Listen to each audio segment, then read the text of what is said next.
დილამშვიდობისა. ეს საქართველოს პირველი არხია, თქვენ უყურებთ გადაცემას პირადი ექიმი მარი მალაზონია, ჟესტურ ენაზე თარგმანი. თქვენ გახსოვთ, ჩვენ აუცილებლად საუბრობთ ადამიანზე. და საუბრობთ ადამიანის სიცოცხლეზე, როგორც ყველაზე დიდ ღირებულებაზე ნებისმიერ საზოგადოებაში.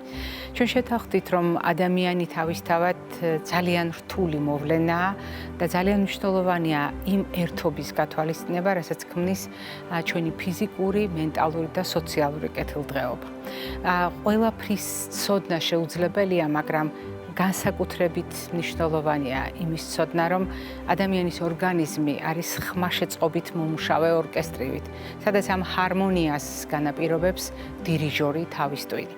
თუ ჩვენ საუბრობთ ადამიანის ყოველდღიურობაზე, სადაც ჩვენი ნერვული სისტემა იღებს განკარგულებას, სადაც ნერვული სისტემა გასცემს ბრძანებებს, სადაც ნერვული სისტემა მონაწილეობს ამ ბრძანებების შესრულებაში, სადაც ნერვული სისტემა იღებს ინფორმაციას, აგროვებს, გადაამუშავებს, ამ შემთხვევაში თავის ტვინს გულისხმობ, განსაკუთრებული აღქმა ჩვენ გვაქვს შეგრძნებების მიმართ.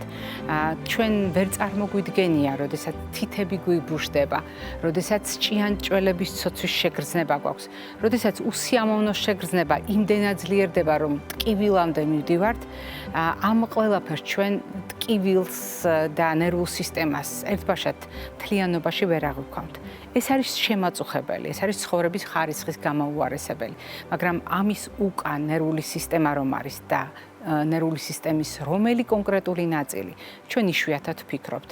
თუმცა დღევანდელი ჩვენი გადაცემა სწორედ აი ამ თემას აგრძელებს და არა პირველად იწყებს, იმიტომ რომ ამდენი წლის მანძილზე ჩვენ ამ საკითხს პერიოდულად უკავშირდებით, ვუბრუნდებით და აუცილებლად ვითვალისწინებთ იმ მომენტისათვის რა გვაქვს ახალი. ჩვენ ვაგრძელებთ საუბარს ტრადიციულ თემაზე, ჩვენი გადაცემის ძალიან დიდი ხნის მეგობართან ერთად, რომელსაც თქვენ კარგად იცნობთ, ნევროლოგი გვანცა გიორგაძეა ჩვენი დღევანდელი გადაცემის სტუმარი. გვანცა დილამშვიდობისა. დილამშვიდობის, მოგესალმებით და მადლობა მოწვევის. მადლობა რომ მონაწილეობთ ჩვენს გადაცემაში და მეგობრობთ ჩვენს გადაცემასთან წლების მანძილზე, მით უფრო რომ ახლა რა სიმპტომებიც დავასახელე, პირველად არ ვახსენეთ ჩვენ საუბრისას, თქვენ ყოველდღიურ პრაქტიკაში დღეში უამრავი ასეთი შემთხვევა გაქვთ, როდესაც სწორედ ამ ჩივილებით მოდიან ადამიანები და ამ დროს თქვენ უნდა გაშიფროთ რა იმალება ამ პრობლემის მიღმა. ყველაზე ხშირად ეს სიმპტომები რას უკავშირდება? რატომ არის მნიშვნელოვანი ნერვული სისტემის როლი ამ დროს? პრობლემა მართლაც აქტუალურია, გამომდინარე იქიდან, რომ გვირაბული ნეიროპათიები და კერძოდ მაჯის გვირაბის სინდრომი საკმაოდ ხშირი გავრცელებული პრობლემაა, დაახლოებით მსოფლიო მოსახლეობის 60%-ს აწუხებს ზოგადი პოპულაციის. ხოლო იმ ადამიანებში, ვისაც ოკუპაციურად, ანუ ხელი დაკავებულია ისეთი საქმით, რომელიც მიკროტრაუმატიზაციის გამომწვევი შეიძლება იყოს, 17%-მდეც კი ადის გავრცელება ამ სინდრომის. საკმაოდ შემაწუხებელი სიმპტომები შეიძლება ჰქონდეს მაჯის გვირაბის სინდრომს და აქტუალურია კიდევ იმდენად, რამდენადაც საკმაოდ შეიძლება აქვეითებდეს ცხოვრების ხარისხს, მაგრამ ამავდროულად ადვილია მისი მართვა და განკურნება. როდესაც მართვაზე საუბრობთ, თქვენ გულისხმობთ ამოცნობას, დიაგნოსტიკას, საფეხურებრივად ამოცნობას, მართვაც, ანუ პრობლემის როგორც თერაპიული, კონსერვატიული მოგვარება, ასევე ქირურგიული გზით მოგვარება შესაძლებელია და შეიძლება ადამიანმა ხანგრძლივი ზოგჯერ მტანჯველი სიმპტომებისგან გაითავისუფლოს თავი, თუ სწორად მოხდება დიაგნოსტიკა. ამიტომ არის ძალიან მნიშვნელოვანი დროული ამოცნობა, დროული მიმართვიანობა. როდის უნდა მივმართოთ ექიმს? როდესაც ჩნდება დაბუჟება ერთ ან ორივე მტევანში, განსაკუთრებით ხშირად დაბუჟება მაჯის არხის სინდრომის დროს გამოხატულია ღამის საათებში. ზოგჯერ აღვიძებს პაციენტს და იძულებულია ესეთი ინტენსიური დაფერთხვით შეამციროს დაბუჟების სიმპტომები. იმ კიდურში, რომელშიც არის ეს სიმპტომი. ხშირად პაციენტები ვერ გამოყოფენ კონკრეტულად რომელი თითი ბუჟდება, თუმცა განსაკუთრებით ხშირია პირველი, მეორე, მესამე და მეოთხე თითის ნახევრის დაბუჟება, თუმცა შესაძლებელია დაბუჟება აღიქმებოდეს მთელ ხელშიც. ზოგჯერ დაბუჟება ვრცელდება არა მხოლოდ მტევანში და თითებში, არამედ ადის ზემოთაც, წინა მხარზე და მხრის დონემდეც ვრცელდება. და ზოგჯერ იმდენად ინტენსიურია, რომ ყოველ ღამე აღვიძებს პაციენტს და არა მხოლოდ აღვიძებს, არამედ ზოგადად ძილის სტრუქტურას არღვევს მუდმივი შემაწუხებელი სიმპტომი. უფრო მნიშვნელოვანი სიმპტომი გარდა ტკივილისა და დაბუჟებისა შეიძლება გახდეს ხელის ფუნქციური გაუარესება, ფუნქციური მდგომარეობის გაუარესება. როდესაც ნერვის დაზიანება დროში გახანგრძლივდება, უკვე მოდის ეგრეთ წოდებული მოტორული სიმპტომები. ანუ პაციენტს უჭირს ნატიფი მოტორული მოძრაობების შესრულება, როგორიც არის ღილების შეკვრა, მაგალითად მონეტების აკრეფა და ასე შემდეგ. ინსტრუმენტზე დაკვრა, კი ბატონო. ეს შეიძლება დროთა განმავლობაში იმდენად გაუარესდეს, რომ შედარებით მსხვილი საგნების დაჭერაც კი გაუჭირდეს ხელში. ახლა ვისთვის არის ყველაზე მეტად აქტუალური მაჯის გვირაბი? ზოგადად პოპულაციაში ქალებს სამჯერ უფრო ხშირად ემართებათ ვიდრე მამაკაცებს, ანუ ქალები ამ სიტუაციაში მოწინავე პაციენტები არიან. ასევე იმ ადამიანებს, ვისაც ხშირად უწევთ სტერეოტიპულად ერთი და იგივე საქმის შესრულება. მაგალითად, ძალიან ხშირია ძროხის წველა ადამიანებში, ხშირია ქსოველებში, ხშირია სხვადასხვა ინსტრუმენტზე დაკვრის დროს. ასევე ძალიან უწყობს ხელს მაჯის გვირაბის განვითარებას ჭარბიწონა. ჭარბიწონის და სიმსუქნის მქონე პაციენტებში ეს სინდრომი ორჯერ უფრო ხშირად ხდება. და ასევე ხშირია ორსულობის დროს, ისევ წონასთან ასოცირებული. როდესაც თქვენ ახსენეთ გენდერულ ჭრილში, ხაზგასმით ბრძანეთ, რომ უპირატესად ქალებში გვხდება და რომ ამ პრობლემას აქვს თავისი ასოციაცია და მჭიდრო კავშირი საქმიანობასთანაც, ანუ რა პროფესიისაა ადამიანი, ან რა ტიპის საქმიანობას ეწევა ყოველდღიურად. თუმცა ალბათ საყურადღებო იქნება ასაკობრივ ჭრილშიც განვიხილოთ ეს საკითხი, იმიტომ რომ რომელი ასაკია უფრო მეტად შესაძლებელი იმისა, რომ გამოვლინდეს, უბრალოდ რომელ ასაკში ვლინდება ყველაზე ხშირად. არის თუ არა აუცილებელი, რომ ვთქვათ, ასაკის მატებასთან ერთად გაიზარდოს რისკი. ეს მნიშვნელოვანია ყოველთვის, იმიტომ რომ შეიძლება იგივე სიმპტომები სხვა ასაკობრივმა კატეგორიამ განსხვავებულად აღიქვას. სტატისტიკურად ყველაზე ხშირად მაჯის გვირაბი ვლინდება დაახლოებით 40-50 წლის ასაკში და უფრო ზემოთ. ასევე გარდა ასაკობრივი ჭრილისა გასათვალისწინებელია თანმხლები დაავადებები, რომელთა დროს უფრო ხშირია მაჯის გვირაბის სინდრომი. პირველ რიგში ეს არის შაქრიანი დიაბეტი. შაქრიანი დიაბეტის მქონე პაციენტებში სამჯერ უფრო ხშირია ვიდრე დიაბეტის გარეშე პაციენტებში. ასევე ჰიპოთირეოზი, რომლის დროსაც უფრო მეტია დაავადებულთა რიცხვი. რაც შეეხება ასაკის მატებასთან ერთად სიმპტომების მატებას, თუ ადრეულ ასაკში გამოვლენილი 40-45 წლის ასაკში გამოვლენილი გვირაბი დროულად იქნება დიაგნოსტირებული და დამკურნალებული, მაშინ ასაკთან ერთად, რა თქმა უნდა, მისი ნერვის დაზიანების ხარისხი არ მატულობს, მაგრამ ხშირად მოგვართავენ სამწუხაროდ პაციენტები, რომლებიც წლების მანძილზე, აი 10-20 წელი შეიძლება ჰქონდეთ სენსორული სიმპტომები და საბოლოოდ ეს მიდის მოტორული ნერვის დაზიანებამდე და იმ კუნთის ატროფიამდე, რომელსაც შუათანა ნერვი, ანუ მაჯის გვირაბში დაზიანებული ნერვი აინერვირებს. შესაბამისად, ასაკთან ერთად დაავადების სიმძიმე იზრდება, თუმცა განვითარების სიხშირე მაინც საშუალო ასაკში უფრო მეტი ხდება. თქვენ ბრძანეთ, რომ დროთა განმავლობაში ნერვი, რომელიც იჭრიტებოდა, უხეშად რომ ვთქვათ, ნერვი, რომელიც მექანიკური ზეწოლის ქვეშ იმყოფებოდა ხანგრძლივად, განაპირობებს თავის მხრივ იმ კუნთის განლევას, რომელიც მასზე არის დამოკიდებული, იმიტომ რომ ყველა კუნთს თავისი მაინერვირებელი ჰყავს, ანუ არის ნერვი, რომელიც პასუხისმგებელია კონკრეტულ კუნთზე. ეს ცვლის თუ არა ვიზუალურად კიდურის შესახედაობას? ცვლის კიდურის შესახედაობას, როგორც წესი, ამ დროს აი ტენარი ხელის ეს შემაღლება ხდება უფრო თავიდან გრაციული, შემდეგ მთლიანად შეიძლება ატროფირდეს. აი ეს ბალიშივით რომ გვაქვს. აი ეს ბალიშივით შეიძლება მთლიანად ეს თითქოს განილევა. განილევა და იმდენად მკაფიოდ განსხვავდება ხელის მტევნის სხვა კუნთებისგან, ძალიან მკაფიოდ შეიძლება დანახვა აი ამ პრობლემის მხოლოდ ხელზე დახედვითაც კი. დიაგნოზის დასმა. როგორ ისმევა დიაგნოზი? გასაგებია, რომ ადამიანს აქვს ეს წუხილი, დისკომფორტი, ჩივილები, რომელიც მკვეთრად დაუარესებს მის ცხოვრების ხარისხს.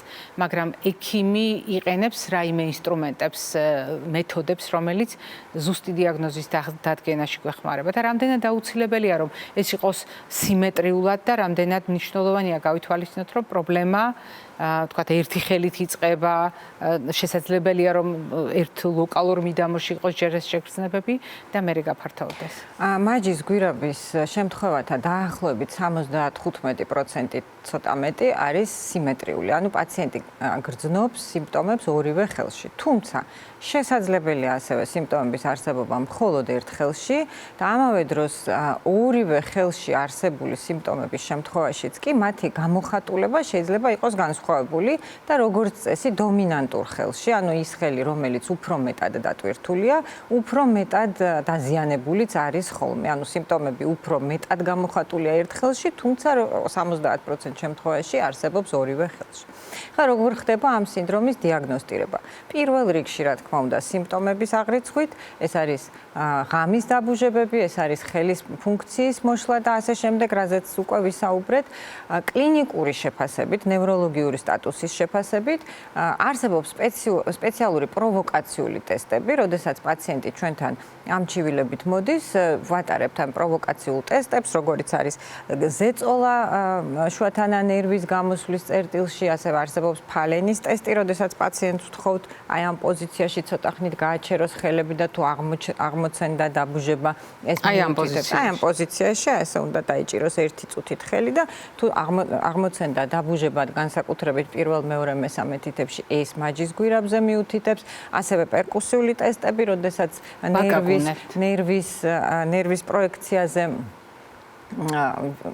ზეწოლით ვიწვევთ დაბუჟებას და უსიამოვნო შეგრძნებებს და ამის და რა თქმა უნდა შუათანანერვის სადისტრიბუციო არის შეფასება, ძალის დაქვეითება და მგრძნობელობის შეცვლა ამ მონაკვეთში. თუ კლინიკური ნიშნების საფუძველზე ეჭვი იქნება მიტანილი შუათანანერვის დაზიანებაზე, შემდეგი საფეხური ეს არის უკვე ელექტრონეირო ან ელექტრონეირომიოგრაფია. ეს არის ნერვის გამტარებლობის გამოკვლევა, რომლის დროსაც ჩვენ ხედავთ ნერვის დაზიანების ლოკალიზაციას, ამ კვლევით თუ სად არის ნერვი დაზიანებული, ნამდვილად გვირაბული ნეიროპათია თუ ხომ არ არის პერიფერიული ნერვული სისტემის სხვა ლოკალიზაციის დაზიანება და მიოგრაფია, როდესაც ვაფასებთ დაზიანების სიმძიმეს, ანუ რამდენად არის მოტორული ნერვი დაზიანებული, რამდენად დენერვირებულია კუნთი. კლინიკურ სიმპტომების სიხშირის და ინტენსივობის ანუ მაგალითად რამდენად ხშირად, რამდენად ყოველდღიურად აღვიძებს პაციენტს ხელი, რამდენად ფუნქციურად გაუარესებულია ხელის მდგომარეობა. ასევე ნეიროგრაფიული მონაცემების მიხედვით და ზოგჯერ დამატებით ულტრასონოგრაფიული მონაცემების მიხედვითაც ულტრასონოგრაფიასაც ნერვის ეკოსკოპიაც ტარდება მისი დაზიანების ლოკალიზაციის და სიმძიმის შესაფასებლად. აი ამ ყველაფრის ერთობლივი მონაცემების შეჯერებით გადაწყდება მკურნალობის საკითხი. ეხლა რაც შეეხება გადავალ უკვე მართვის სტრატეგიებზე. მსუბუქი შემთხვევების დროს, როდესაც მაჯის გვირაბი არ არის ძალზე შემაწუხებელი, ძალზე ხშირი და ყოველდღიური, რა თქმა უნდა, როდესაც არ არის მამოძრავებელი ნერვის დაზიანების სიმპტომები და ნიშნები, პირველი რიგის თერაპია მაჯის ფიქსაცია. ანუ ღამით პაციენტს ურჩევთ მაჯის ფიქსატორის გამოყენებას, რომელიც ხელს შეუშლის ხელის მოხრას და ნერვის მიკროტრაუმატიზაციას აგვაცილებს თავიდან. ხანგრძლივად ღამით მაჯის ფიქსატორის გამოყენება მსუბუქ შემთხვევაში შეიძლება საკმარისიც კი იყოს, საკმარისი მკურნალობაც კი აღმოჩნდეს. და შვება მოუტანოს. პირველ ღამესვე შვება აქვს პაციენტს.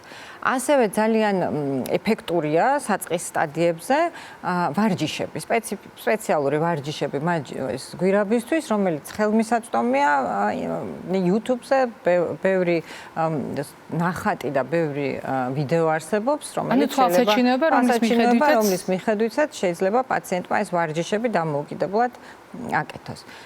უფრო შორს წასულ შემთხვევებში, როდესაც სიმპტომები ძალზე ხშირი და შემაწუხებელია, მაგალითად ყოველღამით იღვიძებს ადამიანი ტკივილით და დაბუჟებით, ასეთ დროს შეიძლება მივმართოთ უკვე მედიკამენტურ მკურნალობას, რაც ყველაზე ხშირად არის ადგილობრივი კორტიკოსტეროიდის ადგილობრივი ინექციები, მაჯის არხში ინექცია და უფრო შორს წასულ შემთხვევებში უკვე კარგი არჩევანია ქირურგია.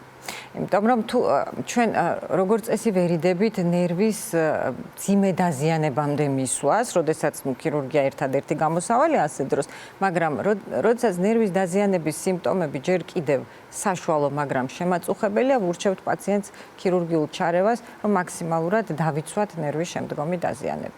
ქირურგიული ჩარევის შემდეგ სიმპტომები იხსნება და ფუნქცია აღდგება ნერვის. ქირურგიული ჩარევის შემდეგ, როდესაც ნერვის დაზიანების ხარისხი არ არის მაღალი, პაციენტი სრულად გამოჯამრთელდება. ჩვენ ნევროლოგიაში არ ვართ განეპირებული ასეთი დიაგნოზებით, როდესაც პაციენტს სრულად გამოვაჯამრთელებთ ხოლმე და ეს ერთ-ერთი დიაგნოზია, როდესაც პაციენტი სრულად ჯამრთელია ქირურგიული ჩარევის შემდეგ. ანუ ხელის ფუნქცია სრულად შეიძლება აღდგეს და არანაირი სიმპტომი არ დარჩეს. მაგრამ თუ ნერვის დაზიანება შედარებით შორს წასულია და მისი აქსონი, ასე ვთქვათ, ნერვის ღერძი დაზიანებულია, მაშინ გარკვეული სიმპტომების გარკვეული ნაწილი, მაგალითად დაბუჟება შეიძლება დარჩეს, მაგრამ უმეტესწილად ქირურგიული ჩარევის შედეგად შემაწუხებელი სიმპტომები სრულად იხსნება ხო. როგორც წესი, ადამიანებს არ უყვართ ხოლმე ოპერაციულ ჩარევაზე საუბარი. ეს გასაგებიც არის, იმიტომ რომ თუ შეიძლება ჩარევის გარეშე, ინვაზიის გარეშე საკითხი გადაიჭრას, ყოველთვის ურჩევნია ნებისმიერ ადამიანს ასე გადაიჭრა საკითხი. მაგრამ თუ დადგა დღის წესრიგში ქირურგიული ჩარევა, ყოველთვის იბადება კითხვა. რამდენად მყარი შედეგი ექნება და რამდენად გრძელვადიანია ეს მყარი შედეგი. შესაძლებელია თუ არა ოპერაციის შემდეგ ასეთი კარგი შედეგების მიუხედავად პრობლემა დაბრუნდეს. დამეთანხმებით ალბათ რომ არ არსებობს ქირურგიული ჩარევა, რომელსაც საერთოდ არ აქვს გართულება, შეიძლება საერთოდ არ ქონდეს, ან არ ქონდეს რეციდივის რისკი შეიძლება არ ქონდეს, მაგრამ ამ შემთხვევაში ვინაიდან ეს დეკომპრესიული ოპერაცია, რა თქმა უნდა, რეციდივის რისკი, ანუ დაავადების დაბრუნების რისკი არსებობს. ეს ხდება იმ შემთხვევაში, ამის არსი რომ წარმოვიდგინოთ, ავხსნათ რა ხდება ქირურგიული ჩარევის დროს. ქირურგიული ჩარევის დროს იკვეთება იოგი, რომელიც ნერვს ავიწროვებს, ასე ვთქვათ, რომელიც ნერვის თავზეა მოთავსებული და იწვევს ამ მაჯის არხის დავიწროვებას. ანუ რეალურად იზღუდავს ამ ნერვს. რომელიც ზღუდავს ნერვში იმპულსის გავრცელებას და იწვევს მის კომპრესიას. იოგის გადაჭრის დროს, რა თქმა უნდა, შესაძლებელია განვითარდეს შედარებით უხეში ნაწიბური, რომელიც ამ ნერვზე განმეორებით მოახდენს ზეწოლას. თუმცა სტატისტიკურად ესეთი რესტენოზის რისკი არ არის ძალიან მაღალი. ის არის დაახლოებით 5-10% და დამოკიდებულია პოსტოპერაციულ რეაბილიტაციაზე, ორგანიზმის თავისებურებებზე, ასაკზე და ასე შემდეგ. ასე რომ ამ რისკის გათვალისწინებითაც კი ოპერაცია საკმაოდ დამზოგველი, ნაკლებად ტრამვულია, რაც შეეხება რეაბილიტაციის პერიოდს, დაახლოებით 2 კვირის შემდეგ პაციენტი უბრუნდება ჩვეულ საქმიანობას. ხანცა ვიდრე დავემშვიდობებით მაყურებელს, მოდით კიდევ ერთხელ გავახსენოთ, როდის უნდა მიმართოს, რა ჩივილების, რა მდგომარეობის შემთხვევაში უნდა მიმართოს აუცილებლად ექიმს ადამიანმა. ნებისმიერი შემაწუხებელი მგრძნობელობითი სიმპტომები უკვე არის ექიმთან მიმართვის საფუძველი. მაგალითად, თუ თქვენ ხშირად გიბუჟდებათ ხელები, ეს არის განსაკუთრებით გამოხატული ღამით, განსაკუთრებით თუ ამას ტკივილიც ახლავს თან, აუცილებლად მიმართეთ ექიმს. ძალიან დიდი მადლობა. სწორედ ამ სიტყვებით და თქვენი რეკომენდაციებით დავასრულებთ ამ ბლოგს და მაყურებელს შევახსენებ, რომ ჩვენი გადაცემის პირველი ბლოგის სტუმარი გახლდათ ნევროლოგი, ნეიროფიზიოლოგი ქალბატონი გვანცა გიორგაძე. მე არ გემშვიდობებით, ჩვენ კვებით შუქნიშნით გავაგრძელებთ.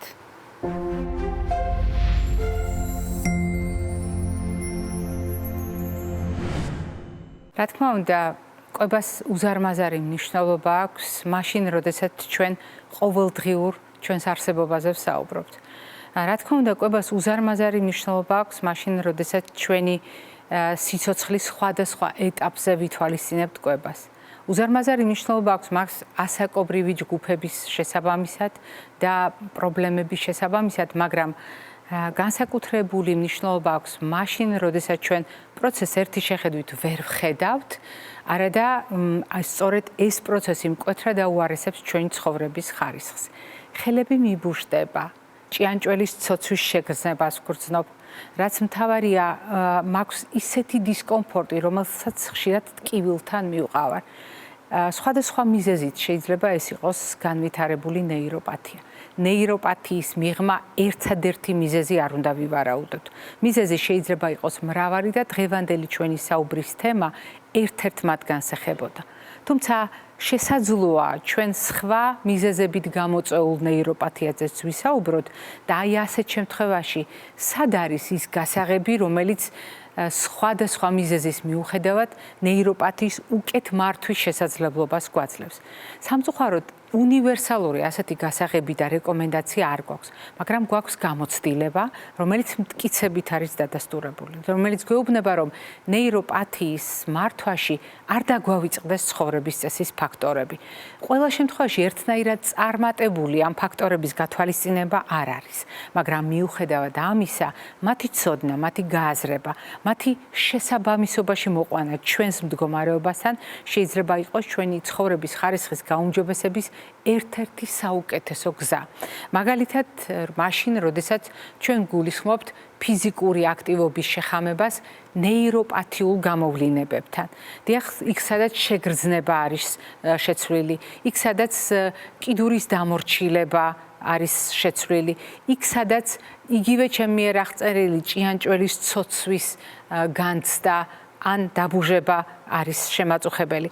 ძალიან მნიშვნელოვანია ფიზიკური აქტივობის გათვალისწინება, მაგრამ არა ისე, როგორც ამას სხვა შემთხვევაში თვითნებურად გავაკეთებდით. აუცილებლად უნდა გავითვალისწინოთ, რომ ფიზიკური აქტივობა ნეიროპათიის დროს დიახ, საჭიროა, მაგრამ უნდა იყოს აუცილებლად შეთანხმებული სპეციალისტთან თქვენი ინდივიდუალური მონაცემების გათვალისწინებით. კიდევ ერთი ძალიან მნიშვნელოვანი ფაქტორი, რომელიც ასევე არის დადასტურებული. ძილის დარღვევა, ძილის სისტემატური დარღვევა არის ზუსტად ის ფაქტორი, რომელმაც შეიძლება გაამწვავოს ნეიროპათია. შეგრძნებები კიდევ უფრო გაგვიმძაფროს, შესაბამისად გაზარდოს დისკომფორტი და დააქვეითოს ცხოვრების ხარისხი. კიდევ ერთი ძალიან მნიშვნელოვანი კომპონენტი გახლავთ წონის მართვა. წონასთან დაკავშირებით სხვადასხვა დაავადებაზე საუბრისას ყოველთვის არის ხოლმე ლოგიკური ბრმა და არც ამ შემთხვევაში დავარღვევთ ამ კანონზომიერებას. ჭარბი წონა, სიმსუქნე, ეს არის ორგანიზმისათვის არაუბრალოდ მძიმე ტვირთის ტარება, არამედ ეს გახლავთ სერიოზული დატვირთვა მაშინ, როდესაც ნეიროპათიაზე არის ლაპარაკი, ანუ ნერვების შეცვლილ აღქმაზე, ნერვების მხრიდან შეცვლილ მგრძნობელობაზე, ნერვების მხრიდან შეცვლილ რეაქციაზე. აი ეს ფაქტორები აღმოჩნდა, რომ კიდევ უფრო მძაფრდება მაშინ, როდესაც ჭარბი წონა და სიმსუქნე არ არის მართული. ცხოვრების წესის ფაქტორებიდან დამოკიდებულებას გაგახსენებდით სიამოვნებით და გეტყოდით, რომ ალკოჰოლი ამძაფრებს ნეიროპათიას. უფრო მეტიც, არსებობს ალკოჰოლის არარაციონალური მოხმარების შემთხვევაში, ალკოჰოლიზმის შემთხვევაში, ზოგიერთი ვიტამინის ნაკლებობით გამოწვეული ნეიროპათია, რომელსაც სინდრომის სახელიც აქვს, ვერნიკე-კორსაკოვის სინდრომის სახელი, სადაც ადამიანს კოორდინაციაც ერღვევა, ფოკუსის გასწორებაც უჭირს, მეტყველებაც არეულია, შეგრძნებებით შეიძლება იყოს დარღვეული და ასე შემდეგ. ამიტომ რაციონალური დამოკიდებულება ამ ტიპის ნივთიერებების მიმართ განსაკუთრებით მნიშვნელოვანია. ისევე როგორც მასტიმულირებელი ნივთიერებების მიმართ, მათ შორის კოფეინშემცველი პროდუქტების მიმართ.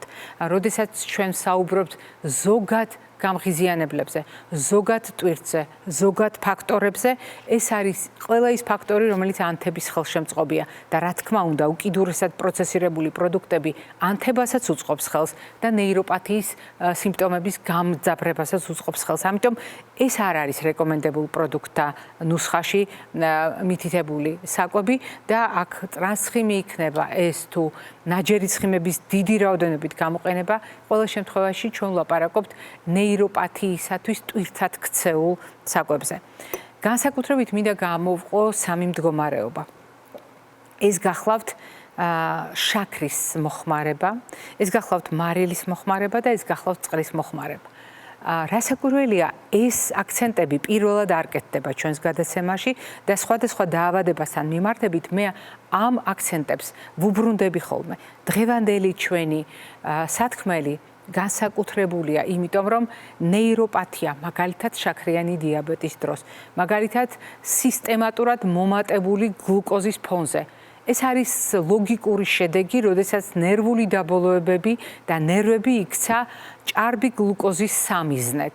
დიახ, შაქრის მიმართ ჩვენი დამოკიდებულება მოითხოვს სიფრთხილეს ზოგადად, ზომიერებას ზოგადად პრაქტიკულად ჯანმრთელ ადამიანებში, მაგრამ განსაკუთრებული სიფრთხილე გმართებს მაშინ, როდესაც არსებობს რისკები, არსებობს წინასწარგანწყობა და არსებობს უკვე დადგენილი ფაქტორები, რომელთა დამსახურებით ადამიანი ნაბიჯ მიდის შაქრიან დიაბეტთან. აი ასეთ დროს ნეიროპათიის რისკი იმდენად მაღალია, რომ ჩვენ აუცილებლად უნდა საგანგებოდ გამოვყოთ სწორედ ეს ფაქტორი მრავალ სხვა ფაქტორთა შორის. გასათვალისწინებელია მარილის მოხმარება. მარილის მოხმარება და არტერიული წნევა, რომ ერთმანეთთან კავშირშია, ბევრჯერ გვისაუბრია, მაგრამ გაითვალისწინეთ, რომ არტერიული წნევა მარილმგრძნობიარე ადამიანებში, მარილის ჭარბი მოხმარების შემთხვევაში კიდევ უფრო ზრდის ნერვულ დაბოლოებებზე ზეწოლის რისკს. წნევა არ არის ის ფაქტორი, რომელიც ნეიროპათიის დროს წაგვადგება. პირიქით, წნევა აძლიერებს მტკივნეულ შეგრძნებებს. წყლის არასაკმარისი მოხმარება. ეს არის ერთ-ერთი მნიშვნელოვანი ფაქტორი, რომელიც ნეიროპათიის დროს აღრმავებს სურათს.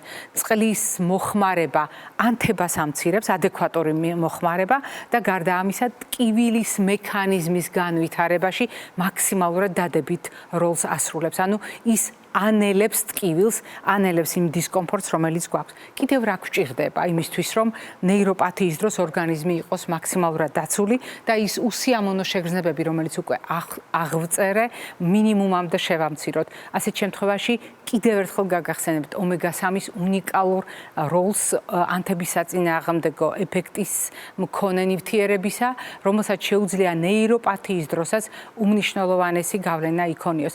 თქვენ ელოდებოდით, რომ მე ჩამონათვალს B12-ით დავიწყებდი? არა, ომეგა-3-ით ვიწყებ, იმიტომ რომ ეს არის ზუსტად ის პროდუქტი, რომელიც ყველა ტიპის ნეიროპათიის დროს არის მიზანშეწონილი, ისევე როგორც ანტიოქსიდანტი C ვიტამინი და მისი როლი უმნიშვნელოვანესია ყველა ტიპის ნეიროპათიის დროს, მისი ნაკლებობა აღრმავებს იმ შეგრძნებებს, რომელიც გვაქვს. აქვე გასათვალისწინებელია ვიტამინების ჩამონათვალიდან რასაკვირველია კიდევ ერთი ანტიოქსიდანტი E ვიტამინი და შესაბამისად მისი მოხმარებისას გათვალისწინებული უნდა იყოს კარგი ცხიმების წყაროდ აღიარებული პროდუქტები. არ უნდა დაგვავიწყდეს, ცხადია, ის ნივთიერება, რომელზედაც მე ჩამონათვალის დასახელებამდე გავამახვილე ყურადღება, დიახ, B12 თავად არის ნეიროპათიის მიზეზი. B12-ის ნაკლებობა თავად ხდება ამ სიმპტომების წინაპირობა, როდესაც ჭიანჭველის ცოცვის შეგრძნება, დაბუჟება, დისკომფორტი ღრმავდება და B12-ის ნაკლებობის შევსება შეიძლება სწორი დიაგნოსტიკის და სწორი მართვის შემთხვევაში. D ვიტამინის როლი დადგინდა, რომ მას უზარმაზარი როლი აქვს ზოგადად სხვადასხვა რეგულაციის დროს და მათ შორის ნეიროპათიის სიმპტომების მართვისას და მისი ნაკლებობა აღრმავებს ნეიროპათიულ ჩივილებს. მაგნიუმის ნაკლებობა ასევე გახლავთ დიდი თავსატეხი ნერვული სისტემისთვის და მათ შორის ეს ეხება ნეიროპათიებს. მაგნიუმის ნაკლებობა არის დიდი ტვირთი და თუ გვინდა რომ უკეთ მართოთ ნეიროპათია, მაგნიუმი უნდა აუცილებლად იყოს ორგანიზმში წონასწორობაში. საჭიროების შემთხვევაში დამატებითაც კი მივაწოდოთ. არ დაგვავიწყდეს ნერვული სისტემის კავშირი ნაწლავის ჯანმრთელობასთან, არ დაგვავიწყდეს რომ მთლიანად ნერვული სისტემა განიცდის ნაწლავში მიმდინარე პროცესების გავლენას და მათ შორის ნერვებიც და ნეიროპათიას. ნაწლავში გაუარესებული ამინდის შემთხვევაში ნეიროპათიის გამოვლინდებაც უარესდება და რაც მთავარია, ეს რეკომენდაციები ყველაფერი თავმოყრილია იმ წონასწორობაში, რომელიც ხუთი ფერის, ხუთი ჯგუფის პროდუქტებს გულისხმობს. ეს არ არის უბრალოდ პროდუქტების დასახელება, ეს არის წონასწორობა კვებაში, რომელიც განსაზღვრავს წონასწორობას ჩვენ ჯანმრთელობაში. ანუ რეალურად განსაზღვრავს ჯანმრთელობას, რომელიც არის წონასწორობა და არა დაავადება, რომელიც დარღვეულ წონასწორობას უკავშირდება. მოკლედ, დაბალანსებული ურთიერთობები საკვებთან, ამა თუ იმ დიაგნოზთან ჩვენ გვაძლევს იმის წინაპირობას, რომ ჩვენი ორგანიზმიც იყოს წონასწორობაში. ტრადიციულად თქვენ ელოდებით, რომ ახლა დავასრულებ გადაცემას, იმიტომ რომ ჩვენი კვებით შუქნიშანი, როგორც წესი, არის გადაცემის კულმინაცია. თუმცა დღეს 17 აპრილია და ჩვენ გადაცემას ვაგრძელებთ კიდევ ერთ სტუმართან ერთად.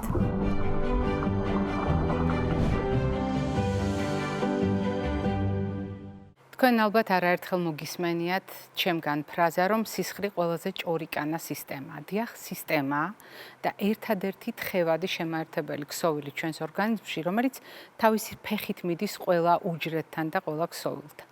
ასეთ შემთხვევაში სისხლძარღვების მდგომარეობას ძალიან დიდი მნიშვნელობა აქვს და კიდევ უფრო მნიშვნელოვანია იმის გათვალისწინება, რომ სისხლის სიბლანტე ერთი მხრივ შესაძლებლობას ზრდის უჯრედების უკეთ უზრუნველყოფისათვის და მეორე მხრივ სისხლის სიბლანტე არის ჩვენი ჯანმრთელობის და თქვენ წარმოიდგინეთ სიცოცხლის რისკის განსაზღვრელიც კი.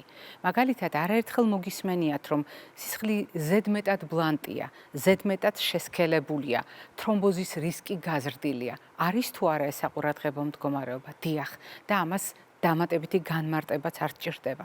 ისევე როგორც საყურადღებოა სისხლის გათხელება და ამ შემთხვევაში იმის გათვალისწინება, რომ სისხლის შედედების რომელიღაც ფაქტორი არ არის წესრიგში. ამიტომ ჩვენ ყოველთვის ძალიან ყურადღებით ვართ ამ თემებთან დაკავშირებით და განსაკუთრებით მაშინ, როდესაც საქმე იშვიათი დაავადებების ცნობადობას ეხება.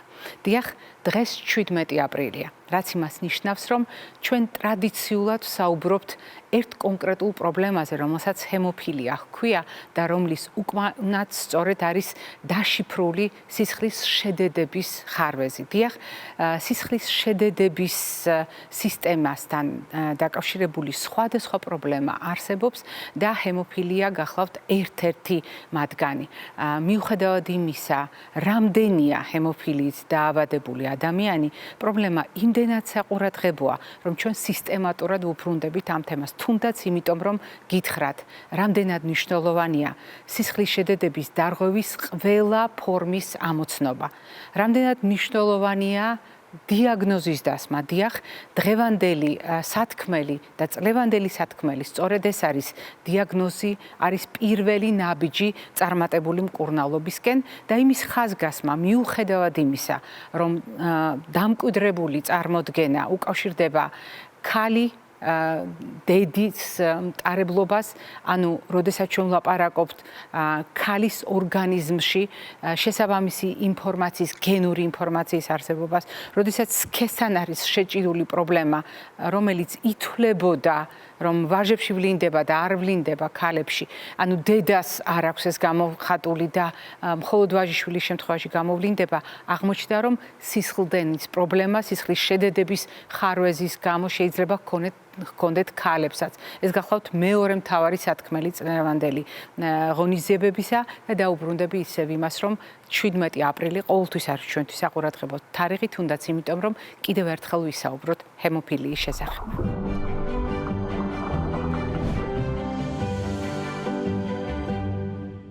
ნებისმიერ პრობლემაზე საუბრისას გასათვალისწინებელია ამა თუ იმ დიაგნოზის მქონე ადამიანის პირადი მოსაზრება და პირადი გამოცდილება. ჩვენი გადაცემის სხვადასხვა რუბრიკა და თავად გადაცემის საეთერო ფორმატი გულისხმობს ამ ადამიანების მიმართ განსაკუთრებულ დამოკიდებულებას ყურადღებით მოусმინოთ და მათი სათქმელი გაუზიაროთ საზოგადოებას. და წარმოიდგინეთ, რამდენად მნიშვნელოვანია, როდესაც ადამიანმა არა მხოლოდ საკუთარი დამოკიდებულება და გამოცდილება იცის, არამედ ამ პრობლემის მქონე სხვადასხვა ადამიანის სატკივარი და საჭიროება უნდა გაუზიაროს საზოგადოებას. დღეს სწორედ ასეთი სტუმარი ყავს ჩვენს გადაცემაში, სტუმარი, რომელსაც თქვენ ძალიან კარგად იცნობთ, იგი გახლავთ საქართველოს ჰემოფილიისა და დონორობის ასოციაციის პრეზიდენტი, ექიმი ბატონი რომანოს ხომასურიძე. დილამშვიდობისა ბატონ რომანოს.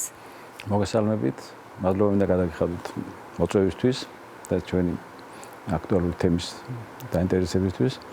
და მინდა ვისაუბროთ შემთხვევით და მინდა უსურვო სოფლიოში ყველა ჰემოფილით დაავადებულს ჯანმრთელობა და ხარისხიანი ცხოვრება პირობები და ხარისხიანი ცხოვრების ჯანმრთელობის გამომდინარე ეს ხარისხიანი ცხოვრება, რასაც ჩვენ განვიცდით მთელი ცხოვრების განმავლობაში მისვლა. სიამოვნებით შემოგიერთებით ამ სურვილში, მით უფრო, როდესაც დღეს განსხვავებული დატვირთვა შეიძინა ყველა ამ სიტყვამ, მით უფრო მაშინ, როდესაც თქვენ არა როგორც უბრალოდ ექიმი, არამედ როგორც პაციენტი საკუთარი ცხოვრებისეული გამოცდილებით უზიარებთ საზოგადოებას ამა თუ იმ ინფორმაციას. წლევანდელი სათქმელი საზოგადოებისათვის არის არა უბრალოდ ჰემოფილიის ცნობადობასთან დაკავშირებით ხაზგასმა, რომ 17 აპრილს განსაკუთრებული ყურადღება დაუთმოთ ამ საკითხებს, არამედ ხაზგასმა იმისა, რამდენად მნიშვნელოვანია დიაგნოზის დასმა, რომ პროფესიონალების გამოცდილებით, დიაგნოზის მქონე ადამიანების გამოცდილებით, ამ დიაგნოზის მქონე ადამიანთა ოჯახების გამოცდილებით ყველაზე მნიშვნელოვანი არის სწორედ დიაგნოსტიკა, დიაგნოზის სწორი ამოცნობა იმისთვის, რომ ეს დიაგნოზი იქცეს შემდეგ პირველ წარმატებულ ნაბიჯად დაავადების მკურნალობისათვის. ასია თუ არა, ბატონ რომას, თქვენი პირადი როგორც პაციენტის გამოცდილებით და როგორც ექიმის გამოცდილებით? რა თქმა უნდა, დიაგნოზი ნებისმიერ დაავადებაში ეს ერთ-ერთი მნიშვნელოვანია, ეს არ ახალია და ამის რა თქმა უნდა, ყველამ კარგად ვიცით. რა თქმა უნდა, განსაკუთრებით ჰემოფილიის შემთხვევაში დიაგნოზი არის ერთ-ერთი მნიშვნელოვანი მომენტი მისი შემდგომი მართვისთვის. ეს რომ ძალიან მნიშვნელოვანია, ეს რომ აუცილებელია, მე მინდა ერთ მაგალითს მოვიყვან და ეს არის ცხადად აჩვენებს ეს მაგალითი, რომ ეს რამდენად მნიშვნელოვანი და რამდენად აუცილებელია. როდესაც 2000 წელს ჰემოფილიის სახელმწიფო პროგრამა ჩაეყარა საფუძველი, პირველი რაც იყო რეკომენდაცია ჰემოფილიის მსოფლიო ფედერაციის და დახმარება თანადგომა იყო ის, რომ პირველი დაგვეხმარნენ და რეკომენდაცია მოგწეს, რომ ჯერ უნდა შევქმნათ თანამედროვე ლაბორატორია, რომ მოხდეს დიაგნოზის დასმა.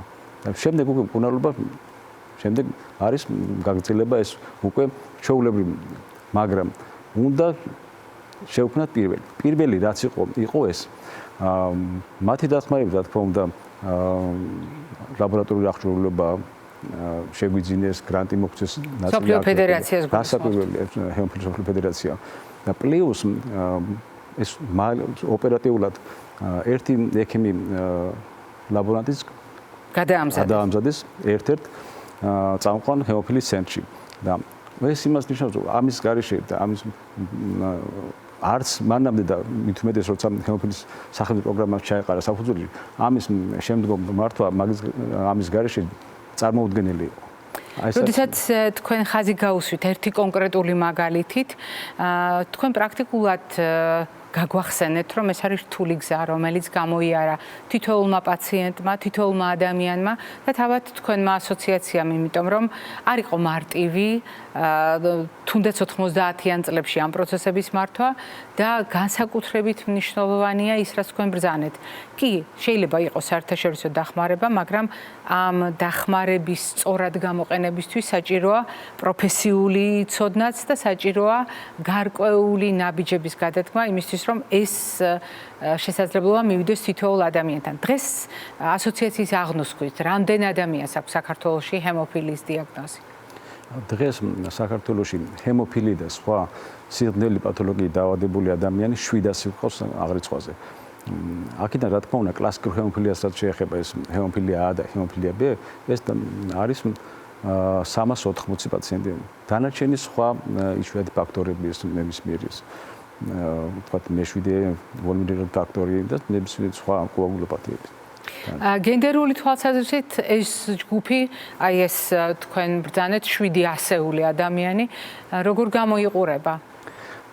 მოგეხსენებათ თვითონ ჰემოფილია როგორც მამაკაცის დაავადებად ასე ითვლება. ამიტომ დავსვი ეს კითხვა.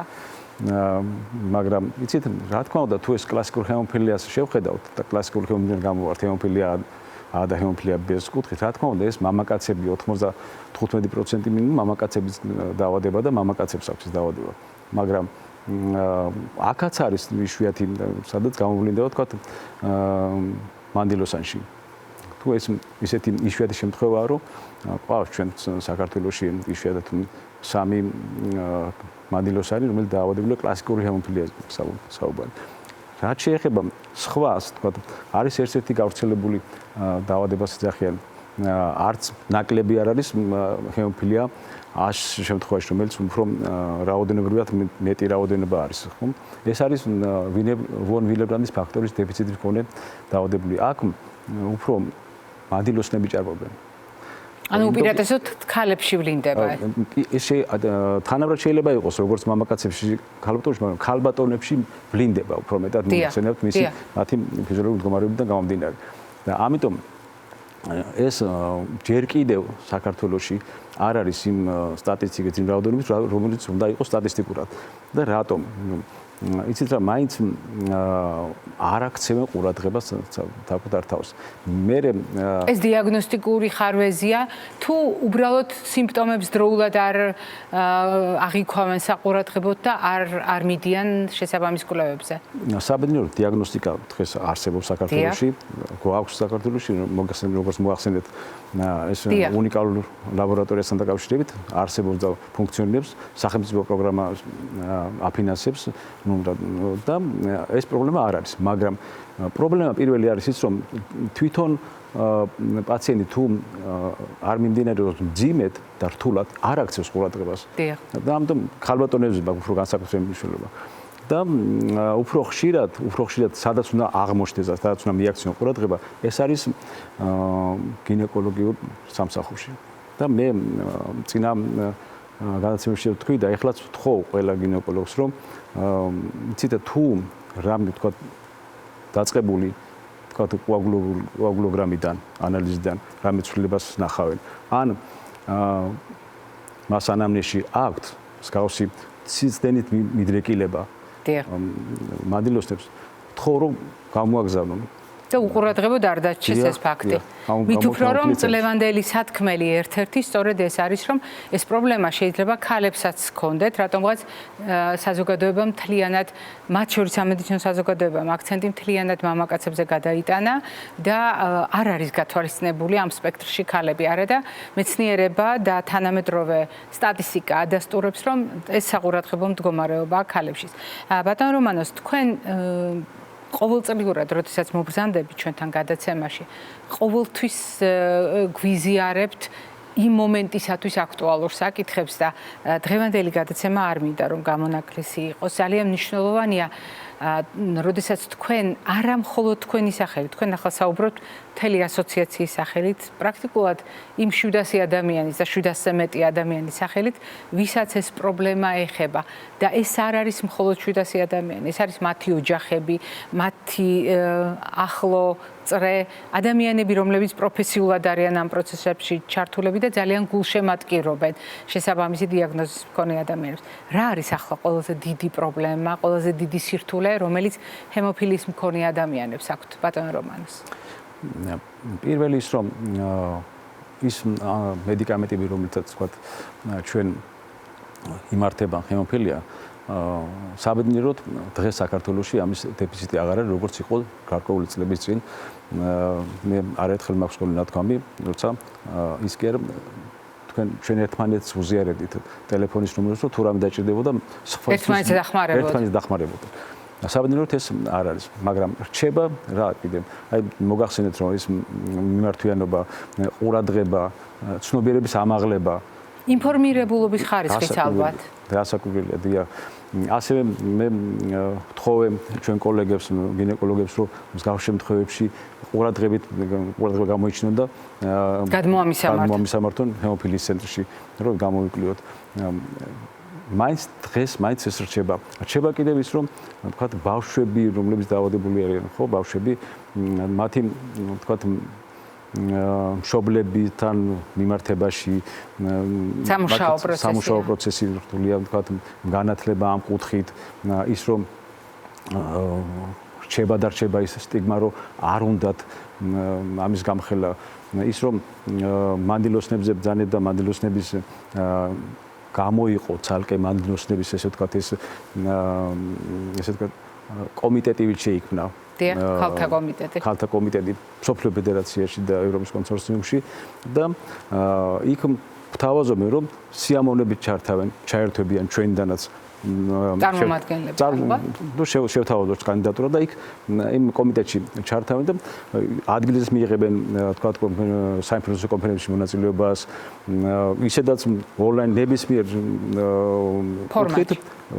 ფორმატში იქნება საინტერესო მათთვის მაგრამ სამწუხაროდ ისევ სტიგმატ რჩება და აი 3 დღის წინ მქონდა ერთ-ერთ ახალგაზრდა მადლოსანთან საუბარი და მეგონა რომ თავიდან ძალიან ინფორმირებული მოვიდა და იმედი გამიჩნდა რომ ეს აქტიური იქნებოდა და არ შეიკავებდა თავს მაგრამ მითხრა რომ მოიფიქრებ და ხო უფრო ამ იმედი მქონდა ძალიან ეს ინფორმაცია მოძიებული, მომზადებული ამ დაავადების მიხედვით, როცა ძალიან იშვიათია ესეთ.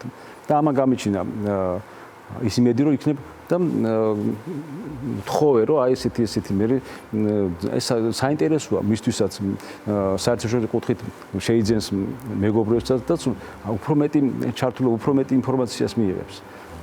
და მე იმედი არ დამიკარს, მაგრამ ისე არ გამოვიდა როგორც ველოდები. ბატონ რომანოს ძალიან მნიშვნელოვანი იყო თქვენი დღევანდელი სტუმრობა, როგორც ყოველთვის და მე სწორედ თქვენი ბოლო ფრაზით გავაგრძელებ დამშვიდობებას მაყურებელთან, როდესაც ჩვენ ვლაპარაკობთ სტიგმაზე. ყველაზე მნიშვნელოვანი არის საზოგადოების სიმწიფე. ჩვენ ხშირად გვაშინებს ჩვენი საკუთარი დიაგნოზი, მაგრამ რატომღაც კიდევ უფრო მეტად გვაშინებს საზოგადოების დამოკიდებულება ჩვენი დიაგნოზის მიმართ. და ეს ძალიან ჩაგრავს ხშირად, ძალიან გვაფერხებს, ძალიან გვიუარესებს ცხოვრების ხარისხსაც და მათ შორის იმასაც, როგორი უნდა იყოს ჩვენი პოზიცია, რამდენად უნდა დავიცვათ ჩვენი ინტერესები, ჩვენი ოჯახის წევრების ინტერესები. ამიტომ მე იმედი მაქვს დღევანდელი ჩვენი საუბრის ერთ-ერთი მთავარი ამოცანა ნაწილობრივ მაინც სამომავლოდ შესრულდება, რომ ჩვენი მაყურებელი, ვინც ახლა მოისმენს თქვენს ნათქვამს, გაითვალისწინებს ამ ინფორმაციას და ცოტა უფრო მეტი ყურადღებით იქნება არა მარტო საკუთარი ჯანმრთელობის მიმართ, არამედ სხვების ჯანმრთელობის მიმართ, იმიტომ რომ ეს არის საერთო ინტერესების ერთად და მაქსიმალურად კარგად წარმოჩენა და ერთმანეთის სიცოცხლის დაცვა. მადლობას მოგახსენეთ ბატონ რომანოს სტუმრობისთვის, მაყურებელს შევახსენებ დღევანდელი ჩვენი გადაცემის სტუმარი გახლდათ საქართველოს ჰემოფილიისა და დონორობის ასოციაციის პრეზიდენტი ექიმი ბატონი რომანოს ხომასურიძე. მე ამით გემშვიდობებით ჯანმრთელობას და დღეგრძელობას გისურვებთ.